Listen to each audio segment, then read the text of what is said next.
également une méga star de la basse Bikoutsi basée au Cameroun, à Yaoundé. Je ne donne pas le nom de mon neveu parce que ce que je vais dire n'est pas du tout valorisant pour lui. Il arrive, on lui présente des partitions. On dit, eh bien, X, lis et on va jouer. Moi, je ne sais pas lire, hein. Jouer, je vais suivre. On l'a tout de suite éliminé, mais il avait déjà été payé. Vous entendez? Il est parti du Cameroun pour aller donner une prestation sur le Bikoutsi aux États-Unis d'Amérique. Mais, après qu'il a été payé, il ne sait pas lire les partitions, on l'élimine. Deuxième récit de vie portant sur le même guitare basse. En jazz, on dit un guitare, un batteur, un trompette. On dit donc, ce même guitare basse est un grand timonier de la basse dans l'Odyssée des têtes brûlées qui font pratiquement connaître le Bikoutsi à l'international. Ils s'engagent dans une grande tournée. Ils arrivent toujours aux États-Unis d'Amérique, donnent une prestation époustouflante. Ils parlaient pour un mois. Mais l'adhésion a été telle que les acheteurs de spectacles les ont retenus pour une tournée qui allait durer, bon, pas trop long, 6 mois seulement. Mon neveu, le grand guitare basse, dit je ne peux pas passer 6 mois sans voir ma femme et mes enfants. Il a pleuré. On l'a éliminé. Il est retourné au Cameroun. Vous entendez? Voilà la deuxième origine. Quand j'ai dit le difficile sevrage entre cet artiste-là, chef de famille, et puis les contraintes liées au professionnalisme. Des exemples de cette nature, je peux en donner des tonnes et des tonnes. La Maison Louvre a essayé de dire un petit mot sur la définition des concepts opératoires. Je n'irai pas dans le dictionnaire. Les industries créatives et culturelles, les industries culturelles et créatives. C'est quoi l'industrie? C'est tout simplement le fait de partir d'une production moyenne, artisanale, à une méga production. La culture, vous la connaissez. L'art, c'est quoi? Vous connaissez. Alors voici les contraintes du passage à l'industrialisation. Nous entrons maintenant dans le paradigme des échanges. En termes d'échange, il y a un diptyque. Qu'est-ce qu'on produit? À qui le vend-on? Ça veut dire qu'ici interviennent des contraintes liées à la qualité du produit. Parce que l'acheteur ne va pas acheter du n'importe quoi. On est donc obligé de s'astreindre à la rigueur, non seulement de la professionnalisation, mais de la production. Et il ne s'agit plus d'une minuscule, d'une minime production. Nous devons passer à une production massive, au plan quantitatif et puis au plan qualité. Les échanges commerciaux, c'est ça. D'un côté, la qualité et la quantité, et de l'autre, l'acheteur, qui ne peut d'autant plus acheter qu'il sait qu'il ne manquera pas, ça c'est quantitativement parlant, et puis son produit ne sera pas, excusez le terme, craché, parce que c'est du bon produit. Est-ce que l'artiste camerounais de nos jours est disposé d'abord à savoir que pour entrer dans les industries culturelles, il est obligé de s'astreindre au sevrage de sa famille.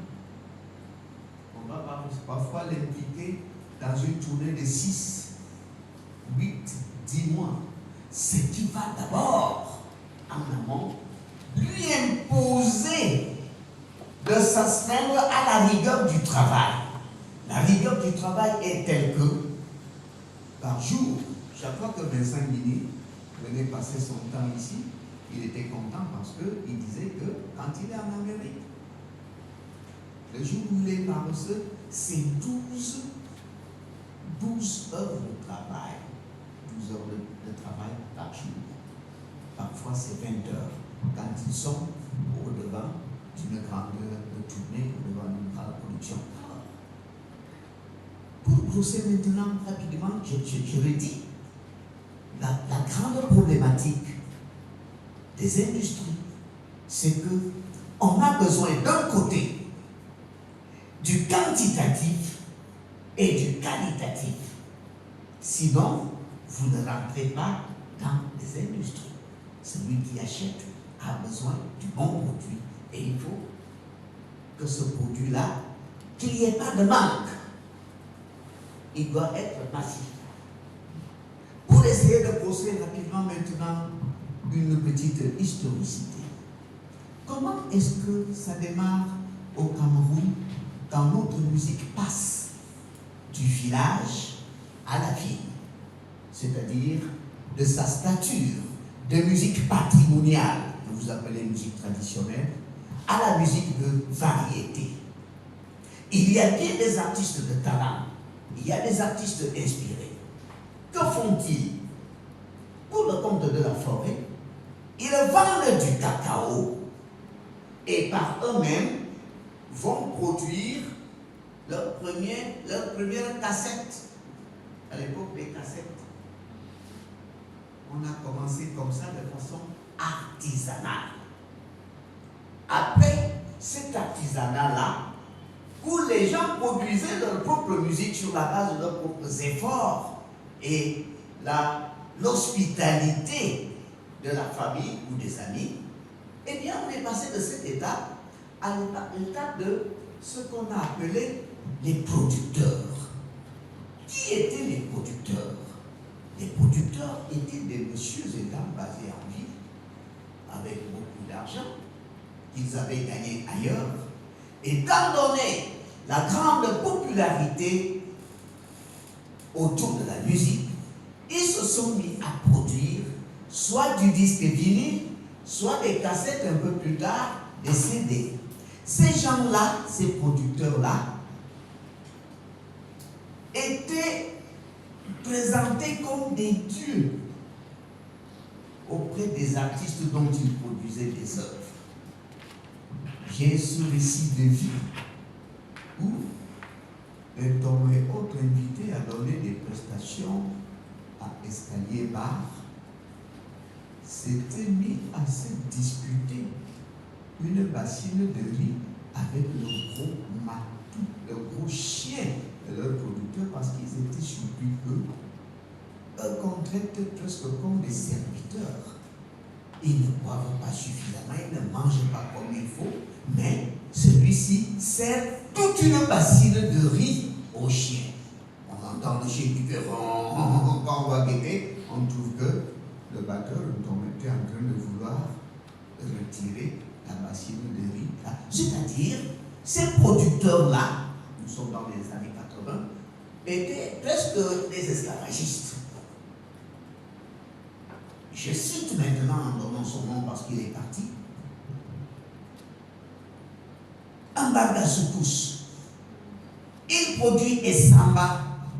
Essamba fait tellement de vagues que Clo-Clo qui le produit l'amène pour la première fois en Europe, à Paris. Ambarga Soukous a porté pour la première fois une mauvaise veste parce qu'il est allé enregistrer là-bas.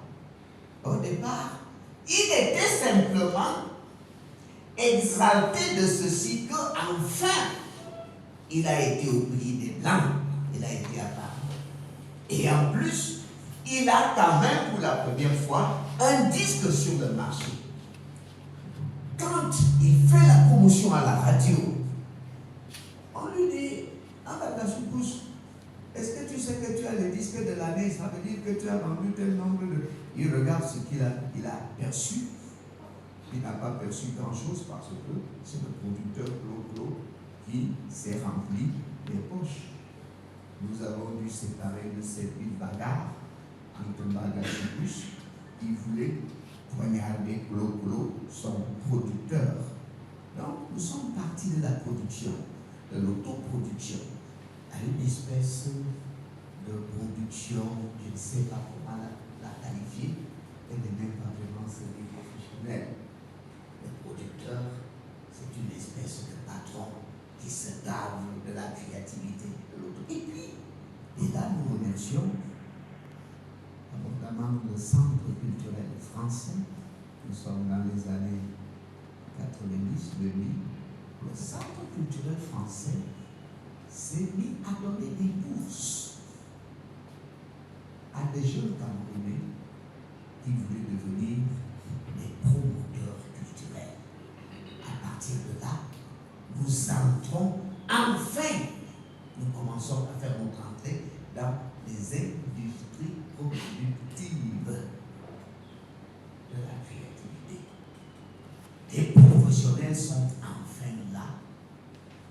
Mais maintenant, je me demande, est-ce que, au regard de ce qu'est notre musique camerounaise depuis les années 2000 jusqu'à ces années-ci, est-ce que l'artiste, est-ce que la créativité camerounaise répond aux dictiques de la donne commerciale que j'ai énoncée il y a quelques instants, c'est-à-dire la qualité, la quantité, et puis maintenant le marché. Est-ce que ces messieurs et dames-là, qui sont des professionnels de la production, de l'entrée, qui voudraient accompagner l'artiste camerounais dans l'industrie créative et culturelle, est-ce qu'il a toujours le produit nécessaire en termes de qualité d'abord et puis de quantité? Je le dis parce que vous là, vous dites le vieux là, qu'est-ce qu'il raconte? Nous avons, je cherche les enfants, cite-moi la fille qu'on écoute beaucoup, c'est juste. Christine. Cite encore quelqu'un d'autre. Citez. Citez. Vous les applaudissez, n'est-ce pas? Mais nous autres critiques musicaux, nous ne les applaudissons pas.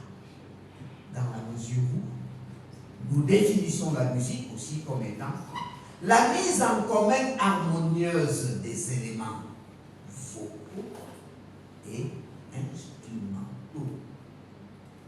Qui sont les instrumentistes aujourd'hui au Cameroun? Il y en a. Vous pouvez encore me citer quelques Zanzibar aujourd'hui. Vous pouvez me citer les Dikoto Mandenge, vous pouvez me citer. Vous citez qui? Quelle est cette musique dont on fait exemple dans les industries créatives et culturelles, alors que nous n'avons plus d'instrumentistes? Vous avez des claviers, des keyboards qui jouent seuls là, et puis l'enfant chante, et vous tombez en transe. Alors, l'entrée dans les industries culturelles créatives nous impose l'astreinte du professionnalisme où on est un tant soit peu obligé de tourner un peu le dos à la famille parce qu'il faut travailler si assidûment que on puisse produire qualité et quantité. Ce n'est ainsi qu'on peut aller à l'international à travers l'ordre des ICC. Je mets une suspensive à ce niveau-là pour laisser la place à mon fils.